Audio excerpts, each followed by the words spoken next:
What's up, guys? D-Dub's Garage here. We're back in the garage again, and in this one we got a lot of boxes to unpack. We got some parts coming in for a little bit of everything.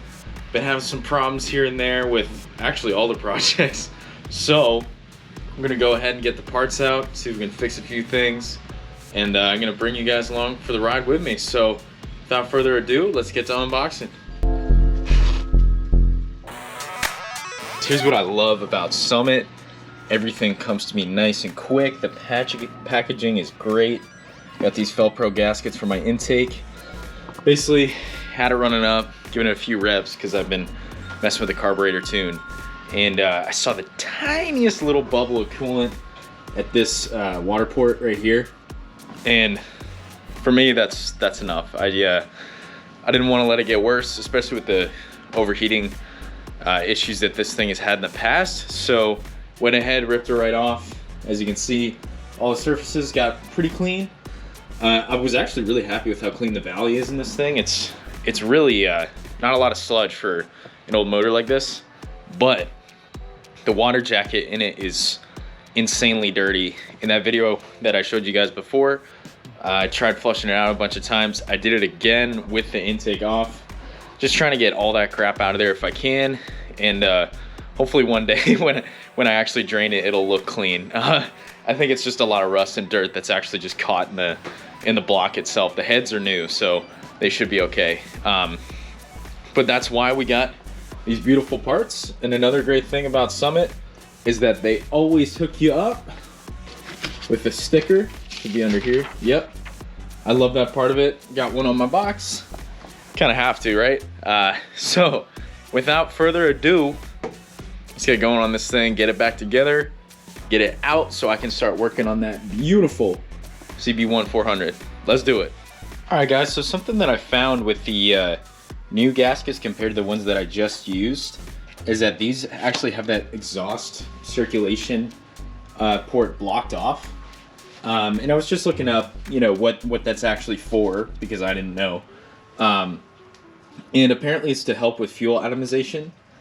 So basically it just heats the heck out of this this cross port under the intake manifold, and essentially just helps with the fuel to atomize and with like wintertime warm up. So all I'm gonna do is actually just kind of stencil this out, because I still have the old gaskets even though they're not really usable anymore. And I'm just gonna kind of roughly cut a hole in there so I still get that that nice recirculation of the exhaust. And that way I don't get that crazy carbon buildup that I saw some guys were talking about on forums. So just another little thing there that I was like, oh geez, like, did I get the right gaskets? They should fit. I just want to quick do that so that I'm not really changing the setup I had before, and hopefully it'll be okay. So that's what we're gonna do with that, and let's get to it.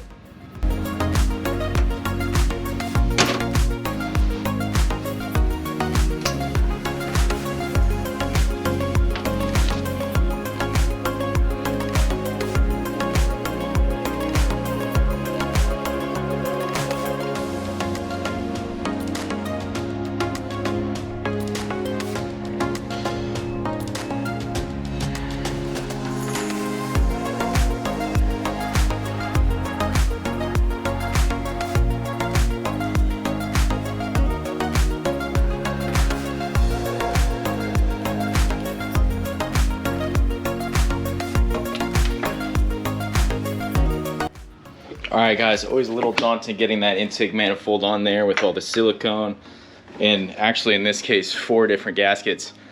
So I got it on there, got it sitting I think just right. Check the valley ones with the mirror, and I think we're good there.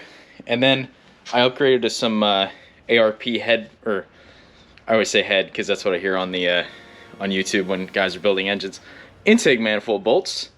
And with these, just make sure that you get the washer with the chamfered side up, because that is what helps this bolt actually tighten down correctly. So we are gonna go ahead and get those in, and then I'm gonna look up the torque specs, and from there, hopefully start filling things up.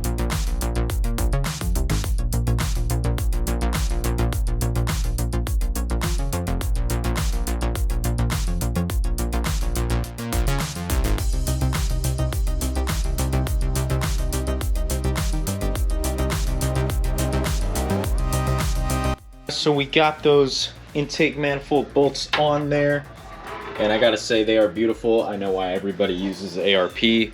Good quality stuff. They threaded right in real nice. Had a little trouble with this one, only because I think the threads were a tiny bit galled up. That's on me. I could have run a tap through it with the intake off, but I didn't. So there was one thing I noticed in the video you guys will see. I actually had to pull them back off, a couple of them, because the washer sizes vary as well as the head of the bolts. So basically you kind of have to pick and choose.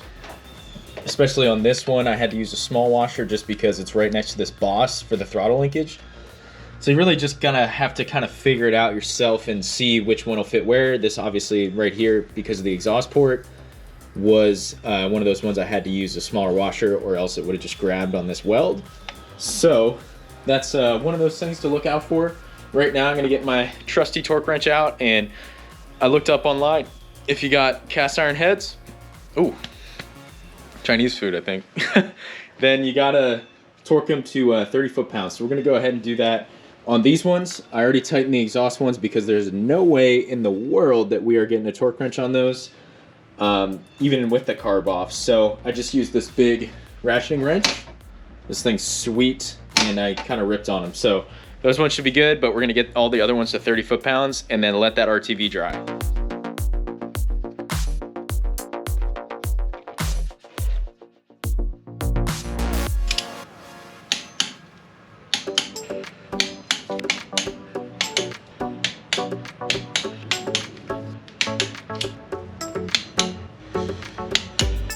All right, and that is how you install a small block Chevy intake manifold.